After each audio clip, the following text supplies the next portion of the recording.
నమస్కారం మిత్రులారా, మీరంతా ఎలా ఉన్నారు? మంచి మానసిక స్థితిలో ఉండాలని ఉంటారని భావిస్తూ కోరుకుంటూ, జీవితం మన కోసం, ఇది మన ఛానల్ పేరు, యూట్యూబ్ ఛానల్ పేరు. దీని ద్వారా మనం అనేక విషయాల గురించి మాట్లాడుకుంటున్నాం. ఈరోజు మనం ఉపాధ్యాయుల గురించి, వారి యొక్క పాత్ర, జీవితంలో వాళ్ళు ఎలాంటి పాత్రను పోషిస్తున్నారు, విద్య నాడు నేడు రాబోయే రోజుల్లో ఎలా ఉండబోతుంది, ఇవన్నీ కూడా మనం చర్చిద్దాం. దీనికి నేపథ్యం ఏమిటంటే, సెప్టెంబర్ 5వ తారీఖు భారతదేశం అంతా ఈ రోజున ఉపాధ్యాయ దినోత్సవంగా, టీచర్స్ డేగా జరుపుకుంటారు అతి ఉత్సాహంగా. డాక్టర్ సర్వపల్లి రాధాకృష్ణన్ గారి జన్మదిన సందర్భంగా వారిని స్మరించుకొని, ఆ మహామేధావి తాత్వికుడు భారతదేశానికి ఎనలేని సేవ చేసినటువంటి ఆ మహోపాధ్యాయుణ్ణి మనం తలుచుకుంటూ ఈ ఉత్సవాన్ని ప్రతి విద్యాలయంలో, కళాశాలలో మనం జరుపుకుంటాం. సర్వపల్లి రాధాకృష్ణన్ గారు మహా పండితుడు, తాత్వికుడు, అనేక పుస్తకాలకు ఆయన గ్రంథకర్త. భారతదేశానికి ఎనలేని సేవలు చేశారు ప్రొఫెసర్గా. అంటే ఉపాధ్యాయుడిగా ఆయన జీవితాన్ని ప్రారంభించి అంచెలంచెలుగా ఎదుగుతూ తన యొక్క ప్రతిభ ద్వారా, పాండిత్యం ద్వారా ప్రొఫెసర్గా, ఆ తర్వాత అంబాసిడర్గా, ఉపరాష్ట్రపతిగా, రాష్ట్రపతిగా ఈ దేశానికి ఎనలేని సేవలు వారు అందించారు. ఉపాధ్యాయ దినోత్సవం అంటే నేను స్కూల్లో ఉన్నప్పటి రోజులు గుర్తుకొస్తాయి వెంటనే. ఈ సందర్భంగా మా మాస్టర్లను కూడా ఒకసారి స్మరించుకునే అవకాశం కలిగిందని నేను భావిస్తాను. ఈరోజు ఏ స్థితిలో నేనున్నానో, లేదా మనం అందరం ఉన్నామో, ఏ స్థితిలో ఉన్నా సరే, ఏ స్థాయిలో ఉన్నా సరే, అది మన ఉపాధ్యాయులు స్కూల్లో, పాఠశాలలో మనకు పెట్టినటువంటి భిక్షగా నేను భావిస్తాను. విద్యాభిక్ష, విద్యాబుద్ధులు వాళ్ళు నేర్పించారు. మా తెలుగు మాస్టారు, ఆయన పేరు రామారావు గారు. అయితే ఉపాధ్యాయ దినోత్సవం సందర్భంగా కొంతమంది విద్యార్థులు మాట్లాడాలని ఒక నియమం ఉండేది. ప్రతి తరగతి నుంచి 2-3 ఎంపిక చేసుకొని, సెలెక్ట్ చేసుకొని, వాళ్ళ చేత ముందే ఎలా మాట్లాడాలో అదంతా కూడా శిక్షణ తర్ఫీదు ఇచ్చేవారు అన్నమాట. ఒకసారి నన్ను ఎన్నుకున్నారు మాట్లాడాలని. స్టేజ్ మీదకి వెళ్తేనే మనం గజగజ వణికిపోయే రకాలం. అయితే ఆయన రాసిచ్చారు, అదంతా కూడా చదువుకొని ఏదో పట్టి కొట్టేసి మొత్తానికి 1-2 రోజుల ముందుగానే, సెప్టెంబర్ 5కి 2 రోజుల ముందుగానే కొంతమంది విద్యార్థుల సమక్షంలో తరగతి గదిలో మాట్లాడమని అన్నప్పుడు, ఈరోజు మనం ఉపాధ్యాయుల దినాన్ని జరుపుకుంటున్నాం అన్నాను.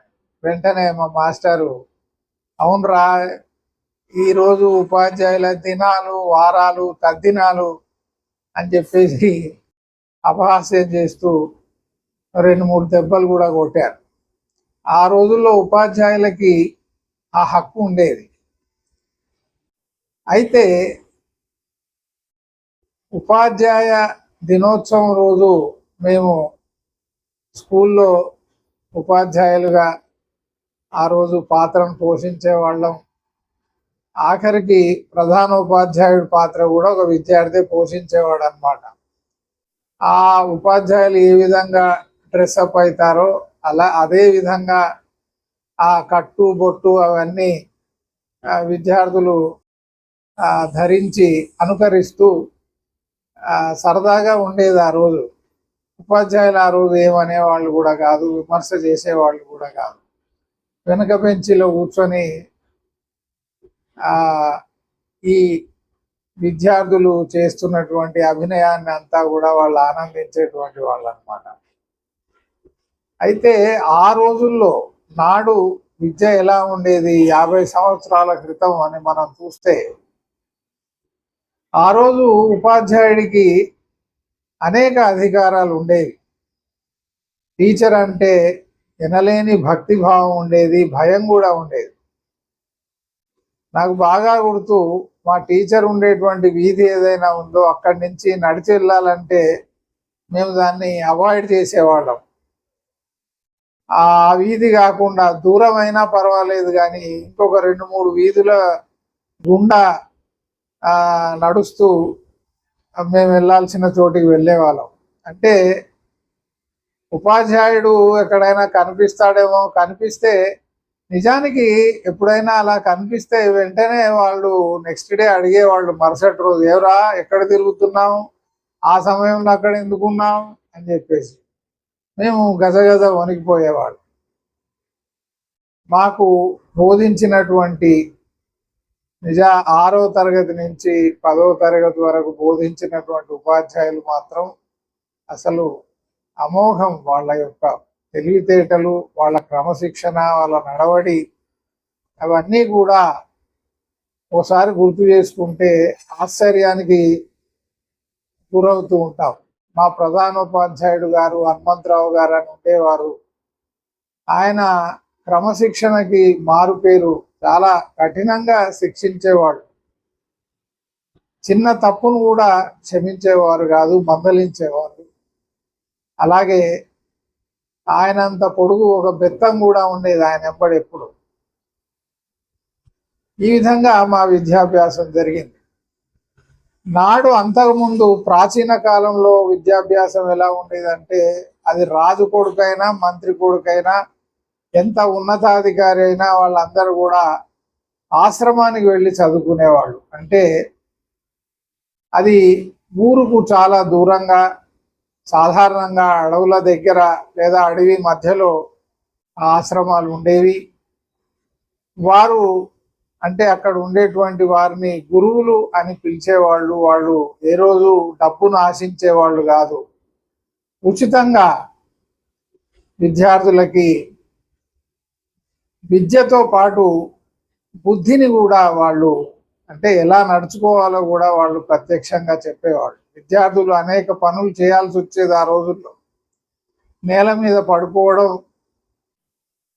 తర్వాత అడవిలో దొరికినటువంటి కందమూలాలు, ఫలాలు వీటిని సేవించడం, ఉన్న ఆహారాన్ని అందరూ సమిష్టిగా పంచుకోవడం, పెద్ద చిన్న రాజు పేద అనేటువంటి తేడా లేకుండా అందరూ కలిసి ఉండడం వలన సమిష్టిగా అందరితో ఎలా సర్దుబాటు చేసుకొని జీవించాలో ఆ రోజు బాల్యం నుంచే పిల్లలకు అలవడేది. ఉపాధ్యాయుడు ఒక ఆదర్శవంతమైనటువంటి జీవితాన్ని గడిపేవాడు. ఆయన ఒకవేళ వివాహితుడైతే అతని భార్య కూడా ఆమె ఆశ్రమంలో ఉన్నటువంటి అందరి పిల్లల్ని తన కన్నబిడ్డల్లాగా చూసుకునేటువంటి సాంప్రదాయం ఉండేది. వారు చాలా సాధారణమైనటువంటి జీవితాన్ని గడిపేవాళ్ళు. అనేక నియమనిష్టలు ఆ రోజుల్లో ఉండేవి. అందుకే మనం చూస్తాం, కృష్ణుడు సాందీపని మహర్షి ఆశ్రమానికి వెళ్ళి చదువుకోవడం తన అన్న బలరాముడితో పాటు, అలాగే శ్రీరామచంద్రుడు వశిష్ఠుడు విశ్వామిత్రుడు లాంటి మహాగురువుల దగ్గర శిక్షణ పొందడం. మనం చాలా ముందుకు వచ్చేస్తే చాణక్యుడు లాంటి రాజనీతిజ్ఞుడి దగ్గర చంద్రగుప్తుడు నేర్చుకోవడం. ఈ విధంగా అలాగే అరిస్టాటిల్, అదొక పెద్ద లిస్టు అది. అయితే ఒక టీచర్కి గురువుకి చాలా తేడా ఉంది. మామూలు ఉపాధ్యాయుడు అంటే పాఠాలు చెప్పేవాడు, జీవితంలో ఎలా బ్రతకవచ్చు అంటే జీవితాన్ని గడపడానికి ఎలాంటి ఆధారం ఉండాలి, ఎలాంటి జ్ఞానం పనికి వస్తుంది, ఎలాంటి వృత్తి పనికి వస్తుంది, ఆ యొక్క నైపుణ్యాలను నేర్పి ఒక అంశానికి సంబంధించి, ఒక సెగ్మెంట్ ఆఫ్ నాలెడ్జ్కి సంబంధించి ఆ జ్ఞానాన్ని అందించేవాడు. ఉదాహరణకు గణితం చెప్పేటువంటి మాస్టారు గణితం గురించే, గణితానికి సంబంధించినటువంటి జ్ఞానాన్ని అందిస్తాడు. అలాగే భాషను నేర్పేటువంటి ఉపాధ్యాయుడు ఆ భాషకు సంబంధించినటువంటి మెలకువలన్నీ నేర్పుతాడు.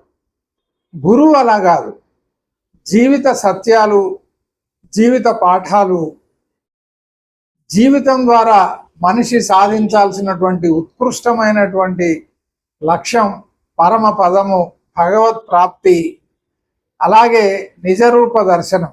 మనిషి తన యొక్క కేవలం ఈ స్థూల దేహమే కాకుండా దానికి ఆధారమైనటువంటి నిజ స్వరూపాన్ని ఎలా దర్శించాలో కూడా నేర్పేటువంటి వాడు గురువు. కాబట్టి ఉపాధ్యాయులందరూ కూడా గురువుల యొక్క స్థానానికి అర్హులు కాదు. వీళ్ళంతా కూడా ఒక విషయానికి సంబంధించినటువంటి పాఠాలు చెప్పేటువంటి వాళ్ళు. గతంలో ట్యూషన్స్ అనేవి లేవు. ఒక 100 సంవత్సరాల క్రితం కూడా మనం భారతదేశం యొక్క సామాజిక పరిస్థితులను మనం చూస్తే ఆ రోజు ఉపాధ్యాయుడు ఏ రోజు కూడా ఈ ట్యుటోరియల్స్ నడపడం లేదా ఐఐటి కోచింగ్ సెంటర్లు ఇలాంటి, అప్పుడు ఐఐటీలు లేకపోయినా నలంద, తక్షశిల ఇలాంటి విశ్వవిద్యాలయాలకు వెళ్ళి చదువుకునేవాళ్ళు. అయితే ఆ విశ్వవిద్యాలయాల్లో ఎలా సీటు సంపాదించాలో అని ప్రత్యేకమైన శిక్షణ ఇచ్చి ఫీజులు తీసుకునే గురువులు ఆ రోజు లేరు. ఈరోజు విద్య అనేది ఒక కమర్షియల్ యాక్టివిటీ అయిపోయింది. అంటే డబ్బును సంపాదించేటువంటి ఒక సాధనం అయిపోయింది. కొన్ని విద్యాలయాలు విలువలతో కూడిన విద్య అంటారు. ఆ విలువలు ఏమిటో వారికే సరిగ్గా తెలియదు. కాబట్టి ఎంతసేపు గ్రేడ్లు, మార్కులు, మనం ఐఐటి సాధించామా, ఎన్ఐటీలు సాధించామా, ఐబిఎంలో మనకి అవకాశం దొరికిందా, ఏ బిజినెస్ స్కూల్ నుంచి చదువుకున్నాము, ఇదే గోల తప్ప మనిషిలో మానవతా విలువలు నేర్పేటువంటి విద్యా విధానం కరువైపోయింది, లేకుండా పోయిందని మనం చెప్పొచ్చు. దీంట్లో ఏం సందేహం లేదు. ఈరోజు పరిస్థితి ఏంటంటే ఉపాధ్యాయులకే పాఠాలు చెప్పేటువంటి విద్యార్థులు వచ్చేసారనమాట. ఉపాధ్యాయుడు ఏంట్రా చెప్పేది, మనకు ఆర్టిఫిషియల్ ఇంటెలిజెన్స్ ఉంది, గూగుల్ సెర్చ్ ఇంజిన్స్ ఉన్నాయి, అక్కడ పోయి మనం అన్నీ నేర్చుకోవచ్చు అనేటువంటి పరిస్థితి వచ్చింది. సమాచారాన్ని కంఠత అంటే మెమరైజ్ చేయడమే జ్ఞానం అని ఒకటి ఆ అభిప్రాయం వచ్చేసింది అనమాట. So memorization has become the sole aim of education. అంటే ఎంత మింగుతావు, మళ్ళీ ఎంత కక్కుతావు ఎగ్జామినేషన్లో, అది వంట పట్టిందా లేదా అనేది అవసరం లేదు. నువ్వు అక్కడ ఉన్నటువంటి సమాచారాన్ని అంతా సేకరించాలి, తిరిగి పరీక్ష హాల్లో దాన్ని నువ్వు చక్కగా ప్రజెంట్ చేస్తే ప్రజెంటేషన్, స్కిల్ ఆఫ్ ప్రజెంటేషన్ అయిపోయింది అనమాట. ఈ టీచర్లకు పాఠాలు చెప్పేవాళ్ళంటే నాకు మాయాబజార్ గుర్తుకొస్తుంది. మీకు అక్కడ ఘటోద్గజుడు ఆశ్రమంలో చిన్నమయ్య అనే ఒక గురువు ఉంటాడు. అతని దగ్గర 2 శిష్యులు ఉంటారు, లంబు జంబు అని. వాళ్ళు రాక్షసులే. అయితే దుష్ట చతుష్టయము అని అనండ్రా అని అంటే, దుసట చతుటయము అని ఒకడంటే దుసట చతుటట అని ఇంకొకడు అంటాడు. నోరు తిరగదారా అని ఆ చిన్నమయ్య అనేటువంటి ఆ రాక్షస గురువు అంటే, ఆ నోరు తిరగకపోతే ఏం గురువా, మేమే తిరుగుతామని గిరగిర గిరగిర వాళ్ళే తమ చుట్టూ ప్రదక్షిణ చేసుకొని టీచర్ని అంటే అక్కడ ఉండేటువంటి గురువును ఆట పట్టిస్తారు. ఇప్పుడు ప్రస్తుత విద్యా వ్యవస్థ అలాగే ఉందన్నమాట. గురువులకే పంగనామాలు పెట్టేటువంటి రోజులు. ఒక వ్యక్తి ఈ గురువులకు జరిగేటువంటి అంటే ఆధ్యాత్మిక గురువులకు జరిగేటువంటి సన్మానాలు ఇవన్నీ చూసి ఇదేదో బాగానే ఉంది కదా, ఏకంగా గురువు అయిపోవచ్చు అని ఆశ్రమానికి వచ్చాడట. వచ్చి గురువు గారు నన్ను మీ దగ్గర శిష్యుడిగా స్వీకరించండి అంటే ఆ గురువు గారు ఒక 3-4 రోజులు ఆశ్రమంలో ఉండు, ఆ తర్వాత చెప్తానన్నాడు. ఆ 3-4 రోజులు వీడిని పరిశీలించిన తర్వాత వీడు పనికి మాలిన తిండిపోతూ ఎంతసేపు నిద్ర బాత కానీ కబుర్లు తప్ప వీడు ఒళ్ళొంచి పనిచేసేటువంటి రకం కాదు, లేదా శ్రద్ధగా చదువుకునేటువంటి రకం కాదని గురువు గారు నీకు ప్రవేశం లేదు, నువ్వు వెళ్ళిపో అన్నాడట. ఎంత బ్రతిమలాడినా గురువు ఒప్పుకోకపోతే శిష్యుడిగా నేను పనికిరానని అంటున్నారు, ఒక పని చేయండి మరి అన్నాడు. ఏంట్రా అని అడిగితే గురువు స్థానాన్ని నాకు ఇచ్చేయండి అని. అంటే శిష్యుడిగా పనికి రాకపోతే ఏమిటి, గురువుగా పెత్తనం చెలాయించి హాయిగా తిష్ట వేస్తానని అనుకున్నాడు. ఇలాంటి రకాలు మనకు చాలా కనబడతాయి అన్నమాట.